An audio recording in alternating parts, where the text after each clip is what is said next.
Olá, bem-vindos a mais uma conversa aqui no Pode Crer na Bíblia.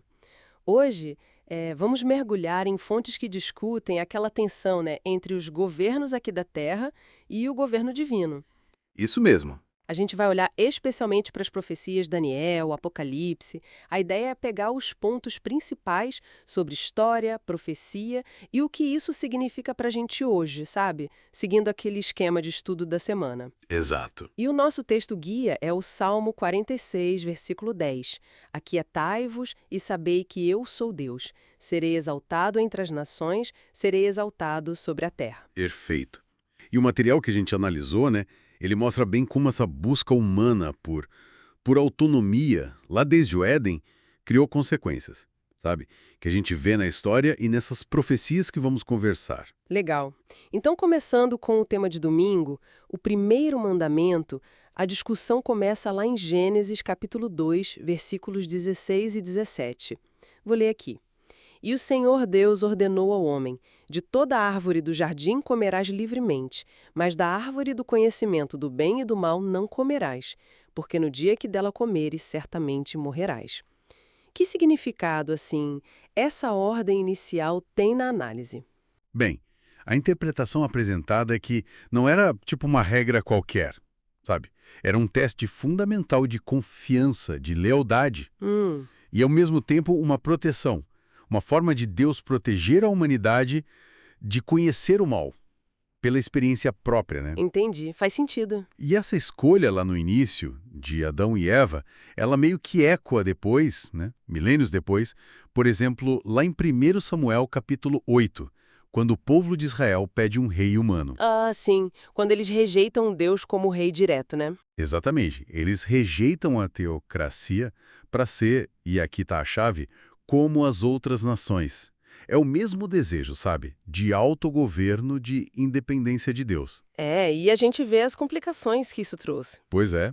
E essa ideia de reinos humanos tentando se estabelecer sozinhos, isso já nos leva direto para os temas de segunda e terça-feira, Daniel 2, a estátua profética. Uhum. Aquela visão famosa de Nabucodonosor, né? A estátua. Cabeça de ouro, Babilônia. Peito de prata, Medo-Pérsia. Bronze para Grécia. Pernas de ferro, Roma. Sim, E os pés, aquela mistura de ferro e barro, simbolizando as nações divididas depois de Roma, né? Tipo a Europa. O que essa sequência toda nos diz? então, o ponto que as fontes destacam bastante é o declínio no valor dos metais: ouro, prata, bronze, ferro. Verdade, vai ficando menos valioso. Isso.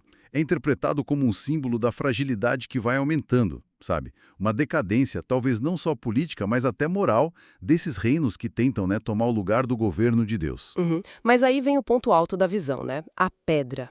Descrita lá em Daniel capítulo 2, versículos 34, 35, 44 e 55.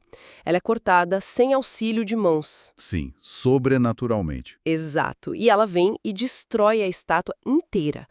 Essa pedra é o símbolo do reino de Deus. Ele intervém na história para estabelecer um reino eterno, que não vai ser abalado. Afirma a soberania dele sobre tudo. Muito forte essa imagem.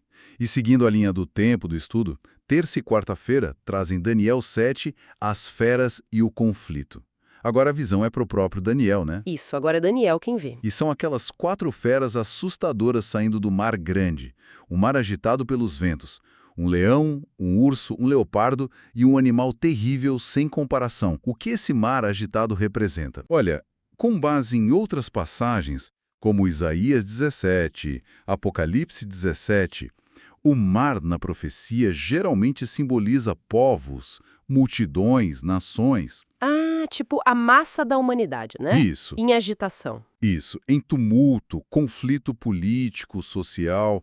Então, Daniel 7 detalha mais a natureza opressora, perseguidora desses poderes mundiais.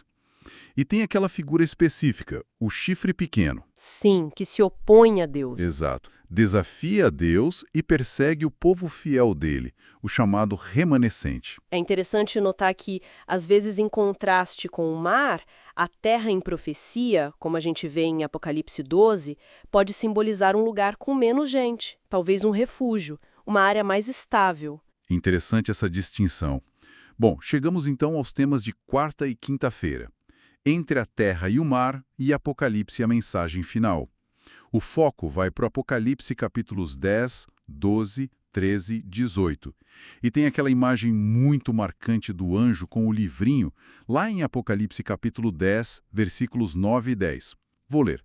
Fui ao anjo, dizendo-lhe que me desse o livrinho. Ele me falou, toma-o e devora-o. Certamente ele será amargo ao teu estômago, mas na tua boca doce como mel. Como a gente entende essa experiência agridoce? Então, a análise que a gente viu conecta esse livrinho diretamente às profecias de Daniel. Aquelas que estavam seladas, sabe? E que agora, no tempo do fim, seriam abertas para compreensão. Ah, o livrinho seria Daniel, então, ou partes dele. Isso, as profecias de Daniel, especialmente as temporais, que agora poderiam ser entendidas. E a experiência de ser doce na boca e amargo no estômago simboliza, primeiro, a alegria, a doçura de entender a mensagem profética, de achar que o fim está próximo. Mas depois vem a amargura, a decepção, quando as expectativas de tempo não se cumprem imediatamente. As fontes citam o exemplo do movimento milerita, né, que esperava a volta de Cristo em 1844, baseado nessas profecias. Entendi. A decepção foi o amargo no estômago. Exatamente. Isso leva direto à ordem que vem logo em seguida no versículo 11 de Apocalipse 10. É necessário que ainda profetizes a respeito de muitos povos, nações, línguas e reis. Ou seja, a missão continuava. Entendi. A missão de pregar mesmo após a decepção. Sim. E nesse contexto reforça-se também aquele chamado urgente de Apocalipse capítulo 18, versículo 4. Ouvi outra voz do céu dizendo, retirai-vos dela, povo meu. É um chamado para sair de Babilônia, né? Que simboliza todos os sistemas religiosos e políticos confusos, rebeldes contra Deus. Um alerta para não se misturar. Uau! Então, juntando tudo isso, parece que as fontes mostram um padrão bem claro, né? Essa busca humana por governar sozinha, independente de Deus. Sim. Acaba levando a sistemas que são falhos, cheios de conflito e que não duram, como a estátua que vira pó ou as feras que saem do caos. Perfeitamente colocado. É esse o quadro. Mas veja bem, a mensagem principal, segundo a interpretação das fontes, não é de derrota ou pessimismo. Não. Não. Pelo contrário, as profecias, na verdade, reafirmam que Deus continua soberano.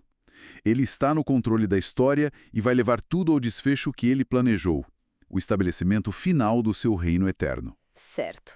Então, o chamado para nós hoje é manter a fidelidade, a dependência de Deus, mesmo no meio de toda a pressão do mundo, né? Sim. E isso, acho, nos deixa com uma questão bem prática, bem importante, que essas análises todas levantam, né? Com certeza. Pensando nesse cenário todo, né? Nações subindo, caindo, nessa tentativa de autonomia, como é que a gente equilibra as nossas responsabilidades aqui como cidadãos de um país com a nossa lealdade principal aos princípios do reino de Deus? Exato. Principalmente quando parece que há um conflito entre as duas coisas. É uma tensão real, constante. E acho que isso nos traz de volta, de forma muito apropriada, ao nosso texto inicial, o Salmo 46, versículo 10. Aquietai-vos e sabei que eu sou Deus. Serei exaltado entre as nações, serei exaltado sobre a terra. Talvez a resposta comece aí, nesse aquietar-se e reconhecer quem está no controle final.